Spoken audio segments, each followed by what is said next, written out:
ফের বাংলাদেশি গ্রেফতার। এবার রানীনগর এলাকা থেকে গ্রেফতার করা হয়েছে বাংলাদেশিকে। ধৃত ওই যুবক বাংলাদেশের রাজশাহীর বাসিন্দা। শুধু তাই নয়, 7 বছর আগে এখানে এসে সে একজন মেয়েকে বিয়ে করেছিল, ভারতীয় মেয়েকে বিয়ে করে তাদের 2 ছেলে মেয়েও রয়েছে।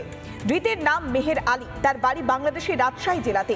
সূত্রের খবর, 7 বছর আগে এখানে এসে সে সংসার করেছে, ভারতীয় একজন মেয়েকে বিয়ে করেছে, তাদের 2 ছেলে মেয়ে রয়েছে। ইতিমধ্যে আধার কার্ড, খাদ্য সুরক্ষার কার্ডও বানিয়ে ফেলেছিল সে। গোপন খবরের ভিত্তিতে শ্বশুর বাড়ি থেকে পুলিশ বাংলাদেশের মেহের আলীকে গ্রেফতার করে।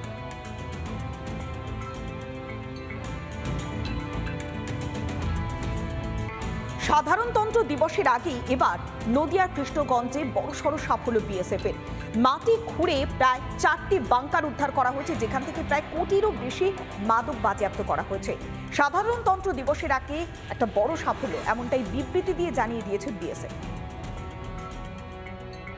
নদিয়ার ভারত বাংলাদেশ সীমান্তবর্তী এলাকার যে কৃষ্ণগঞ্জ, এই কৃষ্ণগঞ্জ থানা এলাকা থেকে উদ্ধার হলো 4টি বাংকার।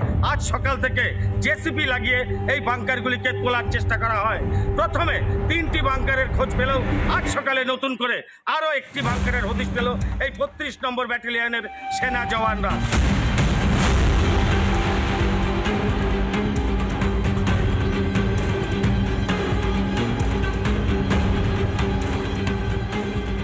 সাধারণতন্ত্র দিবসের আগে নদিয়ার সীমান্তবর্তী এলাকায় বাংকার উদ্ধারে বাড়ছে রহস্য।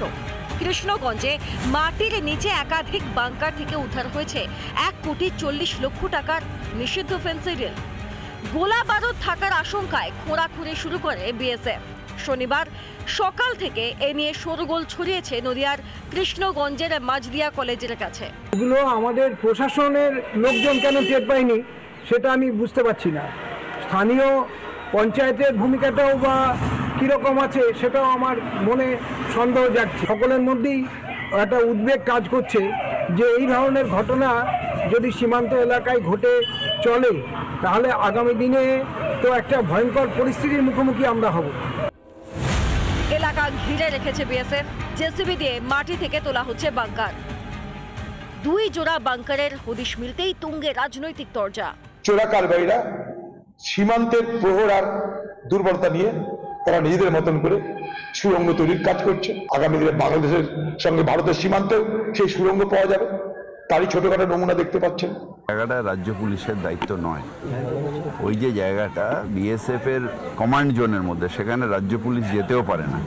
সুতরাং এইটাকে বিএসএফকে আরো কঠিনভাবে দেখতে হবে যাতে এরকম ইললিগাল বাংকার না হয়।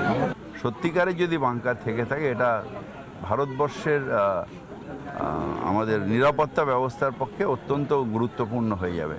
তাই এটা দেখা সেন্ট্রাল গভর্নমেন্টের উচিত। রাজ্য প্রশাসনের ব্যর্থতা।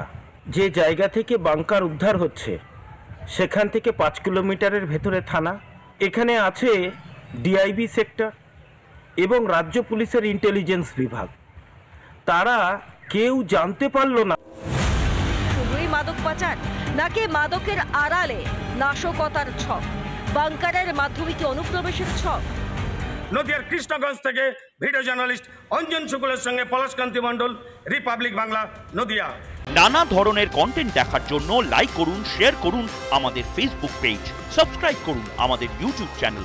পাশাপাশি অন্যান্য ব্রেকিং নিউজের জন্য অবশ্যই চোখ রাখুন রিপাবলিক বাংলায়।